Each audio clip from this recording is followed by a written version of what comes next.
Hello friends, அஸ்ஸலாமு அலைக்கும். எல்லோரும் நல்லா இருக்கீங்களா? நான் கேஸ் அடுப்பே தொடலைங்க, அடுப்பையே ஆன் பண்ணல. எலக்ட்ரிக் ரைஸ் குக்கரில் சுண்டல் ஊற வச்சு வேக வச்சேன். மேலே சீனிக்கிழங்கு வச்சுருக்கேன், அதுவும் வெள்ளை சீனிக்கிழங்கு. சூப்பராக நல்ல ஸ்வீட்டாக இருந்தது. எங்கள் ஊரில் இந்த சீனிக்கிழங்குன்னா இந்த வெள்ளை கலரில் தான் இருக்கும். இங்கே தான் இந்த சவுத் ஆஃப்ரிக்கன் கிழங்கு மஞ்சள் கலரில் கிடைக்கும். அப்புறம் நல்ல ஒரு 6 மணி நேரம் ஊறின சுண்டல் ஒரு 15 நிமிஷத்தில் வெந்துடுச்சுங்க ரைஸ் குக்கரில். அப்புறம் சீனிக்கிழங்கும் அந்த ஸ்டீமரில் வச்சு வெந்ததுக்கப்புறம் அந்த தோல் உரித்து எடுத்து வச்சுட்டேன். இப்போ இந்த வெந்த சுண்டைகள்லையே தண்ணி வடிச்சிட்டு இந்த ரைஸ் குக்கர் சட்டியிலையே தாளிச்சிடலாம். ஆனால் ஒரே ஒரு டிப்ஸ் சொல்கிறேன். நீங்கள் மூடிடணும், எண்ணெயை ஊற்றிட்டு மூடி கடுகு, உளுத்தம்பருப்பு, வற்றல், கருவேப்பிலை, வெங்காயம்லாம் போட்டு மூடிடணும். இல்லாட்டி அது கீப் வார்ம் மோடுக்கு வந்துடுது. மூடினா தான் அது குக் ஆகுது. ஏன்னா லைட் வெயிட்டாக இருக்கும்ல. கொண்டக்கடலை போட்டுட்டு அதுக்கப்புறம் உப்பு சரி பார்த்துட்டு தேங்காய் போட்டு மல்லிக்கீரை போட்டு இறக்குனா சுண்டலும் தாளிச்சாச்சு. சீனிக்கிழங்கும் அவிச்சு தோல் உரித்து வச்சாச்சு.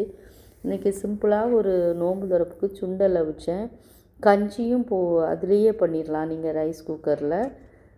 அப்புறம் ஸ்வீட் மெலன் கட் பண்ணி வச்சேன் ஃப்ரூட்க்கு. இப்போ மந்தி ரைஸு அதே ரைஸ் குக்கரில் தான் ஆக்க போகிறேன். அதுக்கு தான் தண்ணி களைஞ்சி ஊற வச்சிட்ருக்கேன். ஒரு 200 கிராம் ரைஸு, ஒரு 2 பேருக்கு 200 கிராம் போதும். கஞ்சி இன்னும் ரெடி ஆகிடுச்சு. கஞ்சியை ஊற்றி வச்சுட்டு நம்ம இப்போது மந்திக்கு ஹோல் கரம் மசாலா எல்லாம், ஏலம், பட்டை, கிராம்பு, கொஞ்சம் மல்லி, மிளகு, சீரகம், ஒரு சின்ன துண்டு மஞ்சளும் போடுங்க.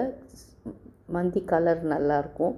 இந்த பாருங்கள். அல்லது மஞ்சள் தூள் ஒரு பிஞ்சு போட்டுருங்க. அப்புறம் நான் சிக்கன் ஸ்டாக் பவுடர் சேர்த்துருக்கேன். இதில் வேறு ஒன்றுமே சேர்க்கல. இது பிளெயின் மந்தி. சிக்கனை ஏர் ஃப்ரை பண்ணி கூட மேலே வைக்கலாம். கொதிக்கிற தண்ணி சேர்த்தாச்சு. இந்த சிக்கன் ஸ்டாக் பவுடர்லேயே உப்பு இருக்கும். அப்புறம் ஊறின அரிசியை சேர்த்து ஒரு 2 to 3 மடங்கு தண்ணி வைக்கணும். அது வெந்துட்டுருக்குது. இதுக்கடையில் பாங்க சொல்லிட்டாங்க. நோம்பு திறக்க நான் எல்லாம் எடுத்து வச்சுட்டேன். இந்த பாருங்கள், ரைஸ் ரெடி ஆகிடுச்சு. கொஞ்சம் மணத்துக்காக ஒரே ஒரு துண்டு ரம்பையில் போட்டேன்.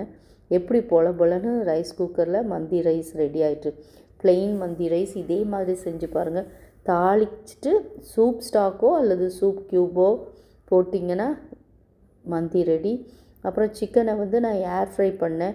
நீங்கள் இந்த ரைஸ் குக்கரில் சிக்கன் கறி வைக்கலாம், சிக்கன் பேக் பண்ணலாம், ஸ்டீம் பண்ணலாம், என்ன வேணால் செய்யலாம்.